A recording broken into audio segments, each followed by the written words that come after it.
1. Scroll tanpa henti di media sosial. Pernahkah kamu merasa semakin lama scroll, semakin kosong rasanya hidupmu? Scroll tanpa henti di media sosial telah menjadi bagian tak terpisahkan dari kehidupan sehari-hari kita. Saat kita terus-menerus melihat postingan, foto, dan video dari orang lain, kita seringkali terjebak dalam perangkap perbandingan sosial. Media sosial menyajikan citra yang sangat ideal dan seringkali tidak realistis dari kehidupan orang lain, yang dapat menyebabkan kita merasa tidak puas dengan diri sendiri. Dengan terus-menerus membandingkan diri kita dengan standar yang diposting secara online, kita bisa merasa kurang berharga dan kehilangan rasa percaya diri. Efeknya tidak hanya mengganggu kesehatan mental kita, tetapi juga mengurangi kemampuan kita untuk menikmati momen-momen sederhana dalam kehidupan nyata. Kebiasaan ini juga sering mengganggu kualitas tidur kita. Banyak orang yang menghabiskan waktu berjam-jam sebelum tidur untuk scrolling, yang mengakibatkan gangguan tidur dan kelelahan mental di keesokan harinya. Akibatnya, kita menjadi lebih mudah tersinggung dan kurang mampu mengatasi stres. Ditambah lagi, paparan terus-menerus terhadap berita dan konten yang meresahkan di media sosial dapat meningkatkan tingkat kecemasan dan membuat kita merasa tertekan. Untuk menjaga kesehatan mental, penting bagi kita untuk membatasi waktu yang dihabiskan di media sosial dan lebih fokus pada interaksi nyata serta kegiatan yang mendukung kesejahteraan kita. Jika kebiasaan ini menjadi rutinitas sehari-hari, tidak heran kalau kesehatan mental kita jadi terganggu. 2. Perfeksionisme berlebihan. Apakah kamu selalu merasa tidak puas dengan hasil kerjamu, meski sudah memberikan yang terbaik? Perfeksionisme sering dianggap sebagai sifat positif karena mencerminkan dorongan untuk mencapai hasil terbaik.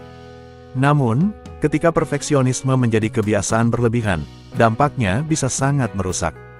Setiap kali kamu menetapkan standar yang terlalu tinggi, dan berusaha untuk memenuhi standar tersebut, kamu berisiko mengabaikan proses dan pencapaian yang sudah kamu capai. Hasil akhirnya, kamu tidak hanya merasa tidak pernah cukup baik, tetapi juga sering merasa tertekan dan cemas.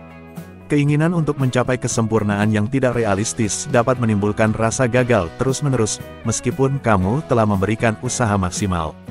Lebih jauh lagi, perfeksionisme yang ekstrim dapat mempengaruhi kesejahteraan emosional dan psikologismu. Ketika kamu terlalu fokus pada kesalahan kecil atau detail yang tidak sempurna, kamu cenderung mengalami stres yang berkepanjangan. Kamu mungkin mulai membandingkan dirimu dengan orang lain yang tampaknya lebih sukses, yang hanya memperburuk perasaan rendah diri. Akibatnya, kebahagiaan dan kepuasan hidupmu menjadi terhambat karena kamu tidak dapat menikmati pencapaianmu sendiri. Mengatasi perfeksionisme berarti belajar untuk menerima bahwa kesalahan dan ketidaksempurnaan adalah bagian dari perjalanan, dan bahwa proses lebih penting daripada hasil akhir. Perfeksionisme yang tidak terkontrol bisa mengikis rasa percaya diri dan kebahagiaan kita sehari-hari.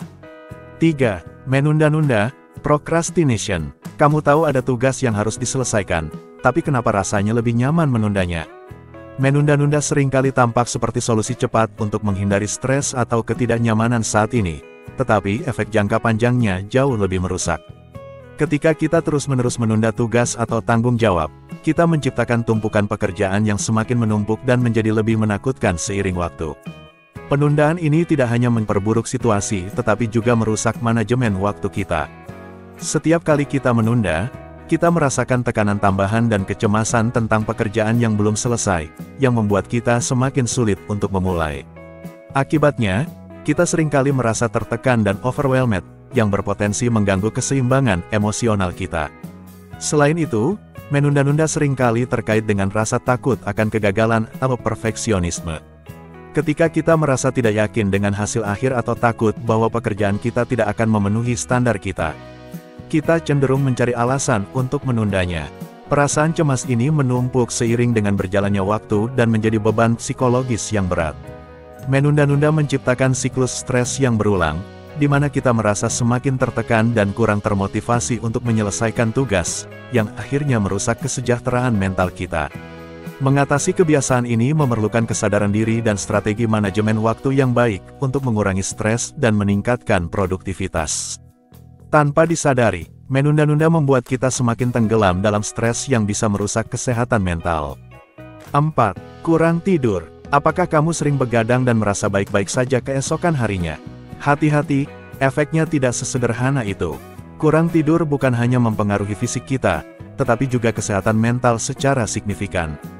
Ketika tubuh tidak mendapatkan cukup istirahat, otak kita tidak bisa berfungsi secara optimal. Kualitas tidur yang buruk bisa menyebabkan suasana hati yang mudah berubah, menurunnya kemampuan kognitif, dan kesulitan dalam mengelola emosi. Akibatnya, kamu mungkin merasa lebih mudah tersinggung, sulit berkonsentrasi, dan memiliki tingkat kecemasan yang lebih tinggi. Tidur yang tidak memadai juga dapat mengganggu proses pemulihan mental, membuat kamu lebih rentan terhadap stres dan depresi. Lebih dari itu, kurang tidur dapat mengganggu keseimbangan kimiawi dalam otak, mempengaruhi hormon yang mengatur rasa lapar dan kenyang, serta memperburuk masalah kesehatan mental yang sudah ada. Ketika tubuh dan pikiran tidak mendapatkan waktu yang cukup untuk pulih, kamu mungkin mengalami penurunan motivasi dan energi, yang dapat memicu perasaan cemas dan tidak berdaya. Dengan memastikan kualitas tidur yang baik dan cukup, kamu membantu tubuh dan pikiranmu untuk berfungsi secara optimal, sehingga dapat lebih mudah menghadapi tantangan sehari-hari dan menjaga kesehatan mental dengan lebih baik. Tidur yang cukup adalah fondasi untuk kesehatan mental yang baik, jangan anggap remeh. 5. Menghindari konfrontasi. Kamu lebih memilih diam daripada menyuarakan pendapatmu. Ini mungkin merusak mentalmu lebih dari yang kamu kira. Menghindari konfrontasi sering dianggap sebagai cara untuk menjaga kedamaian dan menghindari konflik yang tidak perlu. Namun, kebiasaan ini dapat membawa dampak negatif yang cukup besar pada kesehatan mental kita. Ketika kita terus-menerus memilih untuk tidak menyuarakan ketidakpuasan atau masalah, kita menumpuk perasaan frustrasi dan kemarahan di dalam diri kita. Ini tidak hanya menambah beban emosional, tetapi juga membuat kita merasa tidak berdaya dan kurang dihargai. Lama-kelamaan, ketidakmampuan untuk menyampaikan perasaan dan kebutuhan kita secara terbuka bisa menyebabkan penurunan rasa percaya diri dan meningkatkan kecemasan, karena kita merasa tidak pernah memiliki kendali atas situasi yang kita hadapi. Di sisi lain, menghindari konfrontasi juga bisa menghambat hubungan interpersonal yang sehat.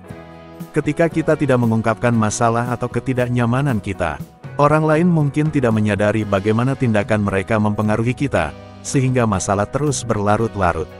Ini bisa menciptakan jarak emosional dan konflik tersembunyi yang merusak kualitas hubungan kita. Belajar untuk menghadapi konflik dengan cara yang konstruktif, meski tidak selalu mudah, adalah langkah penting untuk menjaga kesehatan mental yang baik dan membangun hubungan yang lebih sehat dan lebih memuaskan. Menyuarakan apa yang ada di dalam hati dengan cara yang baik dapat membantu menjaga kesehatan mentalmu tetap stabil. Kesehatan mental seringkali terancam oleh kebiasaan sehari-hari yang tampaknya sepele namun berdampak besar. Dari scrolling media sosial yang tiada akhir, perfeksionisme yang tidak realistis, hingga kebiasaan menunda-nunda, kurang tidur, dan menghindari konfrontasi, semua ini bisa merusak kesehatan mentalmu tanpa disadari. Kebiasaan-kebiasaan ini mengganggu keseimbangan emosional dan membuatmu merasa lebih stres dan cemas. Menyadari dan mengatasi kebiasaan-kebiasaan ini adalah langkah awal yang penting untuk merawat kesehatan mentalmu. Jika kamu merasa terjebak dalam salah satu kebiasaan ini, jangan khawatir. Kamu tidak sendirian, dan setiap langkah kecil untuk mengubah kebiasaan tersebut adalah langkah besar menuju kesejahteraan mental yang lebih baik. Mulailah dengan kesadaran dan perubahan kecil, dan rasakan perbedaannya dalam hidupmu. Jangan lupa untuk like, komen, dan subscribe untuk mendapatkan lebih banyak tips dan informasi bermanfaat seputar kesehatan mental dan pengembangan diri. Sampai jumpa di video berikutnya. Dan ingat, selalu jaga kesehatan mentalmu dengan baik. Terima kasih sudah menonton. Selamat datang kembali di Katalis Kehidupan. Apakah kamu pernah merasa lelah, cemas, atau tertekan tanpa alasan yang jelas? Bisa jadi ada kebiasaan sehari-hari yang tanpa disadari telah merusak kesehatan mentalmu. Hari ini, kita akan membahas 5 kebiasaan sehari-hari yang diam-diam merusak kesehatan mentalmu. Pastikan kamu mendengarkan sampai akhir, karena yang terakhir mungkin adalah kebiasaan yang paling sering kamu lakukan tanpa sadar.